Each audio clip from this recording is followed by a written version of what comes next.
Hello students, video शुरू करने से पहले प्लीज चैनल को लाइक, शेयर और सब्सक्राइब जरूर करें।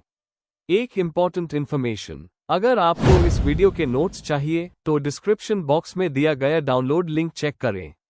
Thank you. चलिए शुरू करते हैं। इस वीडियो में हम पढ़ेंगे EHI 5 India from mid 18 to mid 19 century के प्रीवियस ईयर क्वेश्चन और most important questions with answers. ये क्वेश्चंस आपके एग्जाम के लिए बहुत इंपॉर्टेंट है। अगर आपने ये अच्छे से कर लिए तो एग्जाम निकलना पक्का है। Let's begin. Question 5, analyse the role of Wood's dispatch with regard to the promotion of education in colonial India. Question explanation. इस क्वेश्चन में हमें 1854 के वुड्स डिस्पैच का स्टडी करना है, जो Magna Carta of English education in India के नाम से जाना जाता है। हमें बताना है इसका बैकग्राउंड और किस सिचुएशन में ये आया, इसके में रिकमेंडेशंस और एजुकेशन को प्रमोट करने के तरीके, इसके इम्प्लीमेंटेशन और इफेक्ट, इसकी इंपॉर्टेंस और कामियों का एनालिसिस। आंसर। इंट्रोडक्शन। 1854 में सर चार्ल्स वुड, जो बोर्ड ऑफ कंट्रोल के प्रेसिडेंट थे, उन्होंने लॉर्ड डलहौजी को एक डिटेल्ड डॉक्यूमेंट भेजा जिसे वुड्स डिस्पैच कहा गया। इसने ब्रिटिश पीरियड में एक ऑर्गेनाइज्ड और स्टेट फंडेड एजुकेशन सिस्टम की बुनियाद रखी। इससे Magna Carta of English education in India भी कहा जाता है।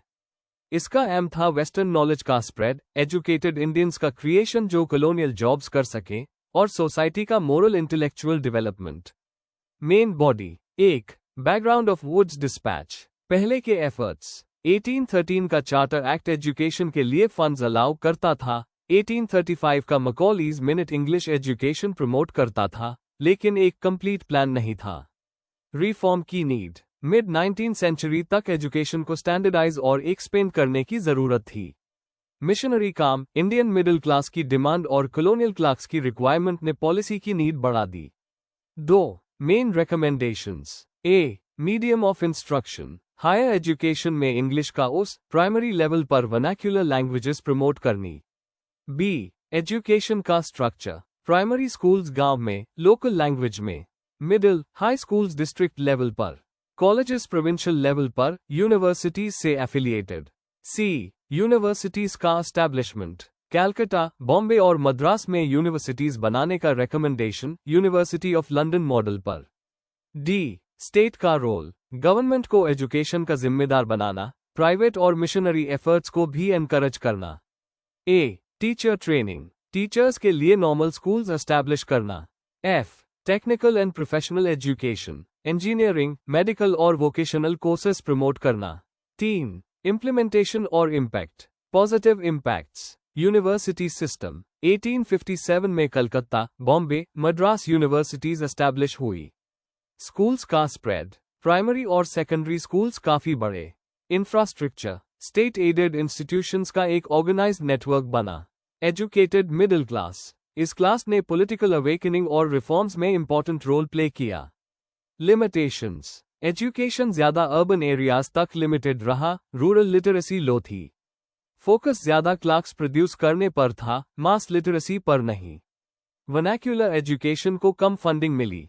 4. कॉलोनियल कॉन्टेक्स्ट में इंपॉर्टेंस। ब्रिटिश का पहला कॉम्प्रहेंसिव एजुकेशनल पॉलिसी डॉक्यूमेंट था।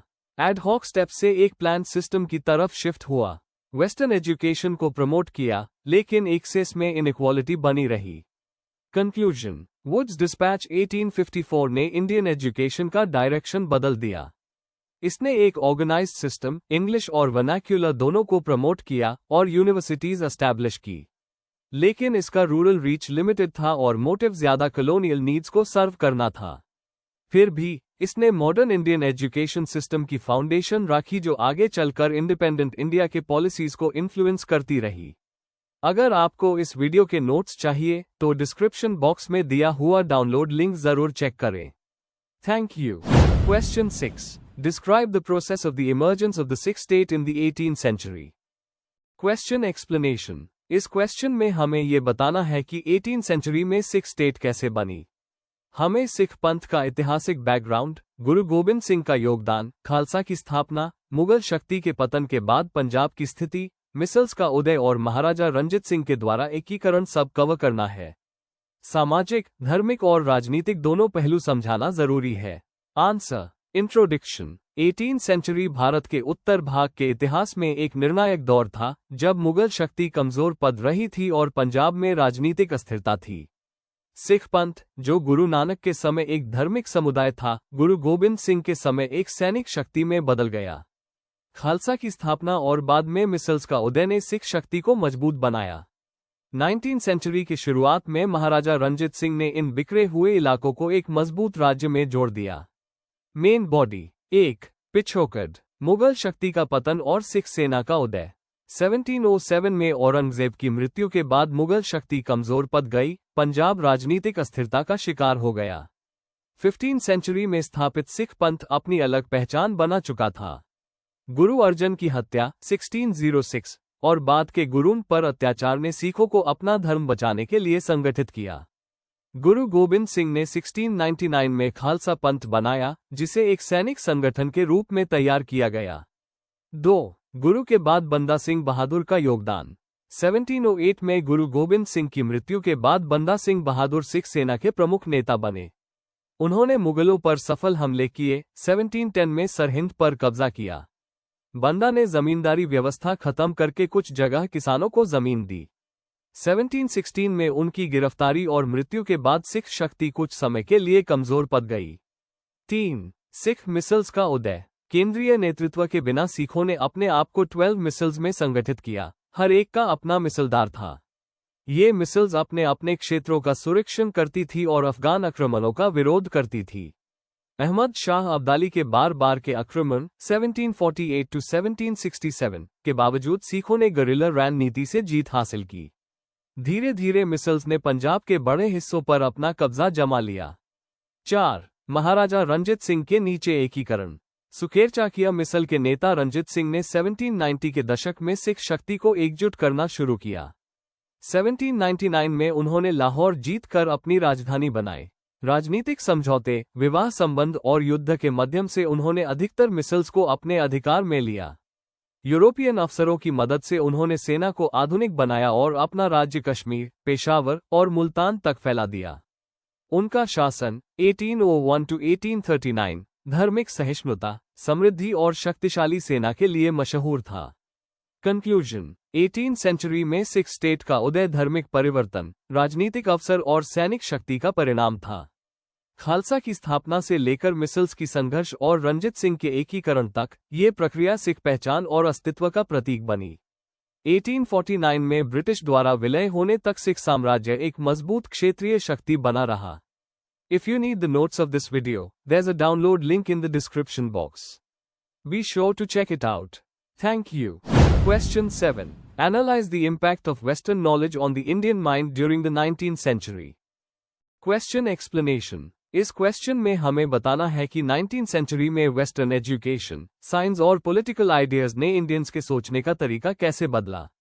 इसमें हमें एजुकेशन के जरिए आइडियाज का आना, सोशल और पॉलिटिकल रिफॉर्म्स और नेशनलिज्म पर इसका असर एक्सप्लेन करना है। आंसर। इंट्रोडक्शन। वेस्टर्न नॉलेज का मतलब है यूरोप से आई सोच, साइंस, पॉलिटिकल थियरीज और कल्चरल वैल्यूज जो ब्रिटिश राज के दौरान इंडिया में आए। 19th सेंचुरी में ये ideas English education, missionary schools, print media और डिबेट्स के जरिए फैली। इससे इंडियंस को रैशनल थिंकिंग, इक्वालिटी, डेमोक्रेसी और मॉडर्न साइंस के कॉन्सेप्ट्स मिले। इस जवाब में हम देखेंगे कि ये नॉलेज ने इंडियन सोसाइटी, कल्चर और पॉलिटिक्स को कैसे बदला।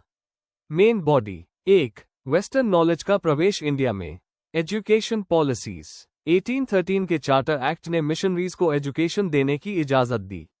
मैकॉलीज मिनट ऑन एजुकेशन 1835 ने इंग्लिश मीडियम एजुकेशन को प्रमोट किया। वुड्स डिस्पैच 1854, इसने मॉडर्न एजुकेशन का बेस बनाया। यूनिवर्सिटीज और ट्रेनिंग इंस्टीट्यूट्स की शुरुआत हुई। प्रिंट मीडिया, इंग्लिश और वर्नाक्युलर दोनों में प्रिंटिंग प्रेस ने नए विचार दूर तक पहुंचाए। इम्पैक्ट, इंडियंस को वेस्टर्न साइंस, फिलॉसफी और पॉलिटिकल सोच से परिचित कराया। 2. सामाजिक और धार्मिक सुधार आंदोलन। रैशनल थिंकिंग, वेस्टर्न एजुकेशन ने लोगों को अंधविश्वास और पुरानी परंपराओं को चैलेंज करने का साहस दिया। राजा राममोहन रॉय ने मोनोथियज्म का प्रचार किया और सती और कास्ट डिस्क्रिमिनेशन का विरोध किया। Reform groups. Brahmo Samaj 1828, Indian spirituality plus western liberalism. Prarthana Samaj, Arya Samaj. Education और रिफॉर्म्स प्रमोट किए। Women's rights. ईश्वर चंद्र विद्यासागर ने वेस्टर्न लीगल आर्ग्यूमेंट्स का यूज करके विडो रीमैरिज और वीमेन एजुकेशन को सपोर्ट किया। एग्जाम्पल 1856 का widow remarriage act. 3. Political awareness और nationalism. Freedom concepts. Western thinkers जैसे लॉक और रूसो से लिबर्टी और इक्वालिटी के आइडियाज आए। National movement. एजुकेटेड इंडियंस ने कॉलोनियल पॉलिसीज को चैलेंज करना शुरू किया। INC formation 1885। Western educated leaders ने कॉन्स्टिट्यूशनल तरीके से रिफॉर्म्स की मांग की। एग्जाम्पल दादाभाई नौरोजी का ड्रेन थियरी वेस्टर्न इकोनॉमिक्स से प्रेरित था। 4. कल्चरल रेनेसा और इंटेलेक्चुअल अवेकनिंग। भारतीय नवजागरण, वेस्टर्न आइडियाज और इंडियन हेरिटेज का फ्यूजन हुआ। लिटरेचर और जर्नलिज्म, नॉवल, ऐसे और न्यूज़पेपर का विकास हुआ। Tradition versus modernity debate. Bankim Chandra और स्वामी विवेकानंदा ने वेस्टर्न साइंस को इंडियन फिलॉसफी के साथ इंटीग्रेट किया। एग्जाम्पल बंगाल रेनेसांस इसी का एक रिजल्ट था। 5. कमियां और आलोचना। Rural disconnect. इंग्लिश एजुकेटेड लोग आम जनता से दूर हो गए। अंध अनुकरण। कुछ लोगों ने ब्लाइंडली वेस्टर्न लाइफस्टाइल कॉपी किया। Selective education. शुरुआत में ये सिर्फ अपर कास्ट और शहरी लोगों तक सीमित था। कंक्लूजन। वेस्टर्न नॉलेज ने 19th सेंचुरी के भारत को एक नई सोच दी, जिसमें रैशनैलिटी, रिफॉर्म्स और पॉलिटिकल अवेयरनेस शामिल थी। इसने फ्रीडम स्ट्रगल की नींव राखी, लेकिन कुछ सामाजिक और कल्चरल चैलेंजेस भी लाए। समग्र रूप से ये मॉडर्न भारत की सोच को शेप करने में सबसे बड़ी ताकत रही। If you need the notes of this video, there's a download link in the description box. Be sure to check it out. Thank you. Question 8. Were the Burma Wars able to fulfill the British objectives? Comment. Question explanation. इस question में हमें ये देखना है कि Anglo Burmese Wars ने British के political, economic और स्ट्रैटेजिक गोल्स पूरे किए या नहीं। इसके लिए बर्मा वॉर्स का शॉर्ट बैकग्राउंड देना होगा। ब्रिटिश के ऑब्जेक्टिव्स बताने होंगे। एनालाइज करना होगा कि कितने पूरे हुए और कितने नहीं। एग्जाम्पल के साथ एक बैलेंस्ड कंक्लूजन देना होगा। Answer. Introduction. Anglo Burmese Wars, जो 1824 से 1885 के बीच 3 फेजेस में लड़ी गई, ब्रिटिश कॉलोनियल एक्सपेंशन का एक इम्पॉर्टेंट हिस्सा थी। इनका मेन मकसद था इंडिया के नॉर्थ ईस्टर्न फ्रंटियर को सिक्योर करना, साउथ ईस्ट एशिया के ट्रेड रूट्स पे कंट्रोल लेना और बर्मा के टीक, ऑयल जैसे रिसोर्सेज पर कब्जा करना। ब्रिटिश का ये भी एम था कि फ्रांस जैसे राइवल्स का इन्फ्लुएंस कम हो और बर्मा को अपने कमर्शियल नेटवर्क का पार्ट बनाया जा सके। सवाल यह है कि क्या ये सारे गोल्स इन वॉर्स के बाद पूरे हुए। Main body. 1. बैकग्राउंड और causes of Burma wars. First Anglo Burmese war 1824 to 1826। Assam और मणिपुर के बॉर्डर डिस्प्यूट्स और फ्रंटियर सिक्योरिटी का issue. Second Anglo Burmese war 1852। Teak trade और रंगून जैसे पोर्ट्स के कंट्रोल का कमर्शियल इंटरेस्ट और पहले वर्ग के treaty disputes. Third Anglo Burmese war 1885। France के साथ राइवलरी और अपर बर्मा को अनेक्स करने का प्लान। वॉर सिर्फ मिलिट्री नहीं बल्कि इकोनॉमिक ऑब्जेक्टिव्स के लिए भी लड़ी गई थी। 2. British objectives before Wars. Strategic security. India के नॉर्थ ईस्ट फ्रंटियर को सिक्योर करना और राइवल्स को दूर रखना। Economic gains. टिम्बर, टीक और नए मार्केट्स पर कंट्रोल। Political control. बर्मा में ब्रिटिश फ्रेंडली गवर्नमेंट बनाना। Trade route access. रंगून जैसे पोर्ट से चीन और साउथ ईस्ट एशिया के ट्रेड को कंट्रोल करना। 3. अचीवमेंट्स और लिमिटेशंस। अचीवमेंट्स। फर्स्ट वॉर के बाद ट्रीटी ऑफ यांडाबो 1826 से असम, मणिपुर, अरकन और टेंसेरिम का कंट्रोल मिला। सेकेंड वॉर में lower Burma including Rangoon annex हुआ, जिससे इरेवॉडी डेल्टा और टीक ट्रेड पर कंट्रोल मिल गया। थर्ड वॉर ने पूरा बर्मा एनेक्स कर दिया और उसकी सॉवरेंटी खत्म हो गई। लिमिटेशंस। फर्स्ट वॉर काफी महंगा पड़ा, पैसा और लोग दोनों काफी गए। एनेक्सेशन के बाद भी बर्मीज लोगों का रेजिस्टेंस काफी लंबा चला। इकोनॉमिक एक्सप्लॉयटेशन का फायदा ब्रिटिश को ज्यादा हुआ, जिसकी वजह से रिजेंटमेंट बढ़ा। 4. ऑब्जेक्टिव्स फुलफिलमेंट का assessment. Strategic success. Burma secure frontier ban गया और फ्रांस का इन्फ्लुएंस कम हुआ। Economic success. ब्रिटिश कंपनीज ने टीक और पोर्ट से काफी प्रॉफिट कमाया। Political control. 1885 तक पूरा बर्मा ब्रिटिश इंडिया का पार्ट बन गया। लेकिन गवर्नेंस और लोकल ऑपोजिशन का प्रॉब्लम हमेशा बना रहा। शॉर्ट टर्म में ब्रिटिश काफी सक्सेसफुल रहे, पर लॉन्ग टर्म में पॉलिटिकल स्टेबिलिटी एक चैलेंज रही।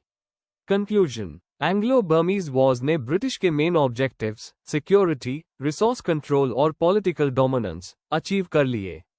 पर इसका प्राइस हाई था, पैसा, लोग और लंबी चली रिजेंटमेंट। यह वॉर्स एक क्लासिक ब्रिटिश इंपीरियल पैटर्न दिखाते हैं, मिलिट्री जीत के बाद इकोनॉमिक एक्सप्लॉयटेशन और social unrest. Before we end, please like, share and subscribe the channel for more such study materials and one important information अगर आपको नोट्स चाहिए, तो डिस्क्रिप्शन बॉक्स में डाउनलोड लिंक दिया हुआ है। जरूर चेक करें। Thank you.